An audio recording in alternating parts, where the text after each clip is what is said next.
Tunawashukuru sana watu ambao mmezidi kutusupport YouTube na watu ambao mmezidi kutembelea Matinga Tizi. Hivyo kwa sasa tunahitaji mlinzi mmoja atakayekuwa akifanya kazi hapo nje ya geti kuhakikisha usalama na afya za wafanyakazi ambao wanatumikia Matinga Tizi au Matinga Media. Kwa hiyo unaweza ukatuma barua yako ya maombi ikiwa imeambatana na shilingi 10,000 kwa ajili ya kupitia CV zako.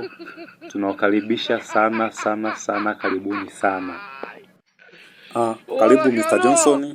Nadhani tumepitia faili lako, lakini sijaona kama unajua Kiingereza. Unajua Kiingereza kwani? Kwa sababu hii kazi ya ulinzi inahitaji mtu ambaye anauelewa au anajua Kiingereza, Kifaransa na Kiswahili kwa ufasaha. Kwa hiyo upande wako wewe Kiingereza na Kifaransa vipi?